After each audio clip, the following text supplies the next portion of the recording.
Atheist dies and discovers shocking truth. God isn't what you think.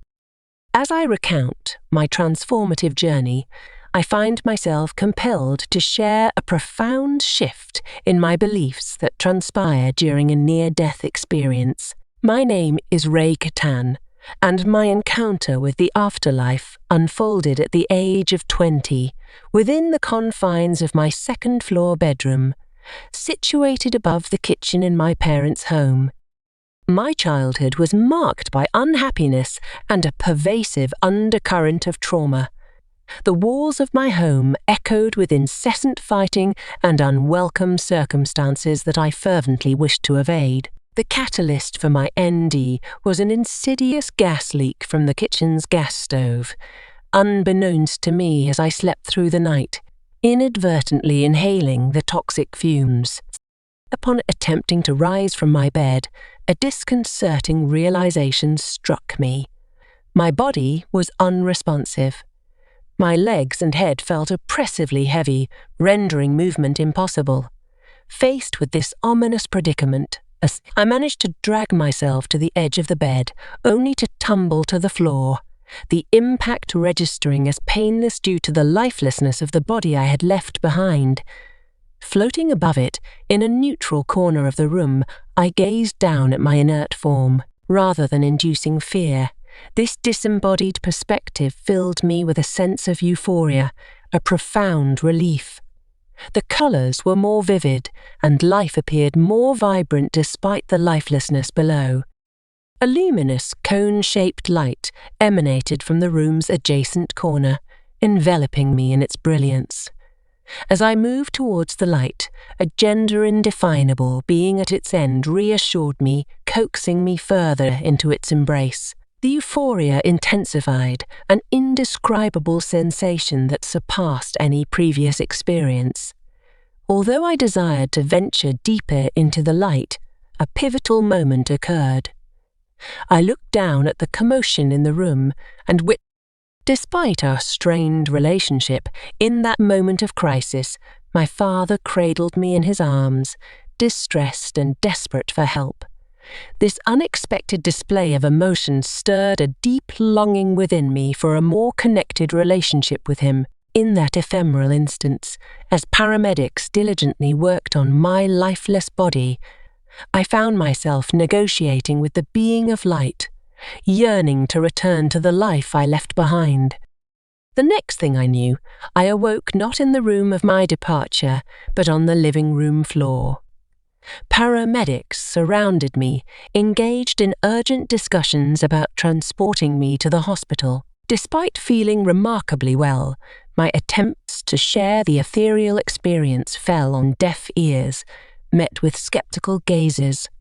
I, who had entered the afterlife as an atheist, returned as a believer, profoundly convinced of the very real nature of the undi. I traversed the trajectory of my existence steeped in self-destructive behaviours. At the tender age of 20, a profound indifference to death propelled me into precarious situations where mortality loomed ever-present. Working in an environment rife with criminal activities, gunfire, and life-threatening scenarios, I recall a specific instance. Concealed under a bar, a guiding presence directed me to the side door, urging me to take that. This intervention occurred recurrently in my life, not confined to that solitary occurrence. Reflecting on a past incident, I found myself pulled out to sea by a relentless under-tow while swimming. Unable to navigate a direct return to shore, the guiding presence spoke, "Calm down.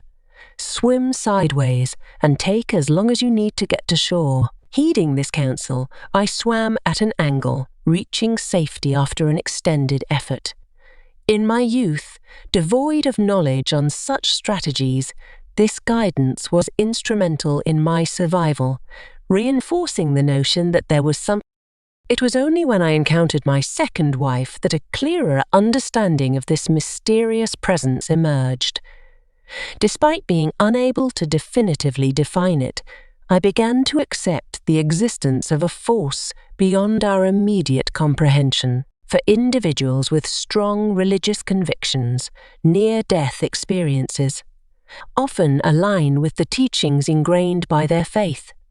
However, juxtaposing science and ND insights, I find myself inclined to explore unconventional perspectives.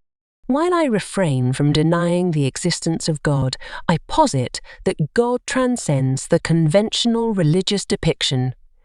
In the vein of Carl Jung's collective consciousness, I perceive God as an overarching entity to which we are all intricately connected. Jesus, whom I believe walked the earth, imparted wisdom that resonates with this perspective.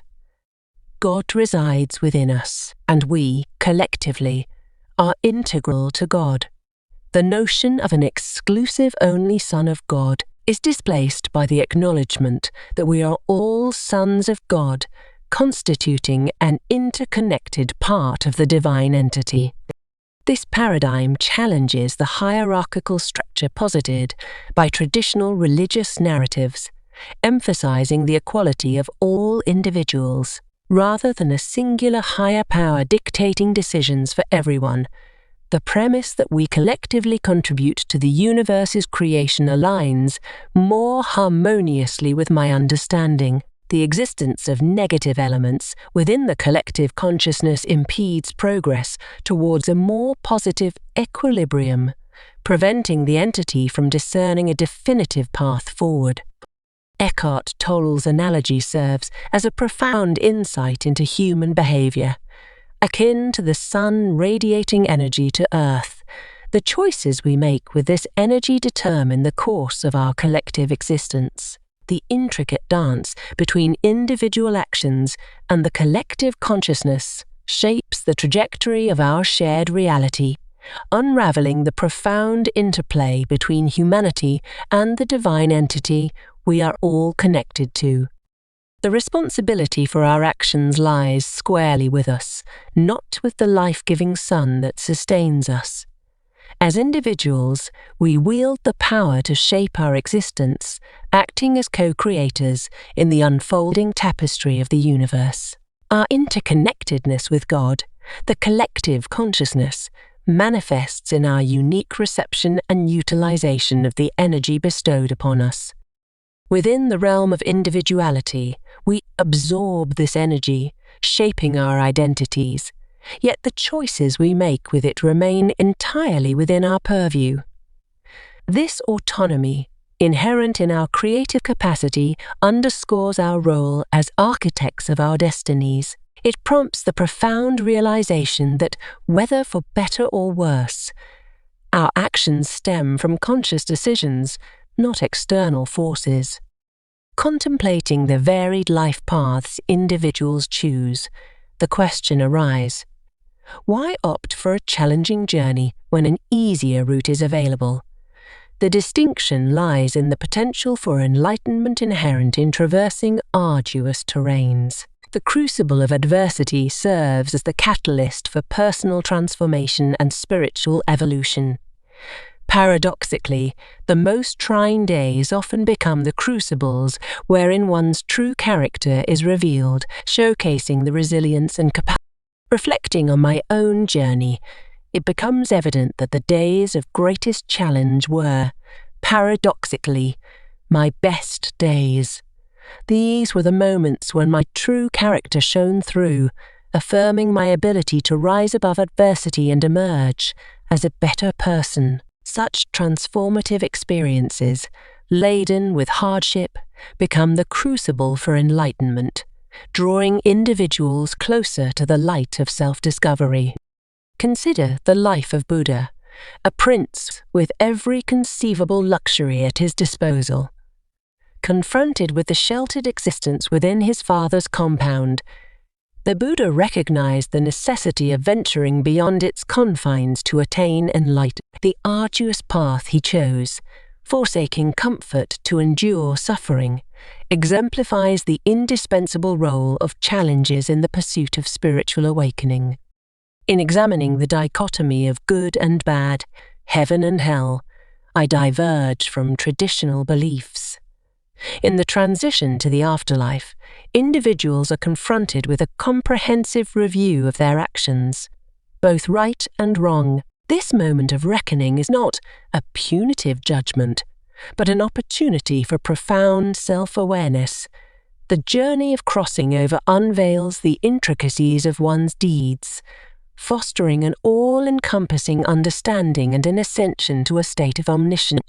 Expressing gratitude to Life After Life for this opportunity, I extend heartfelt thanks to Vivian for hosting me. It has been an honor and a privilege to share these reflections, and I anticipate the possibility of future engagements.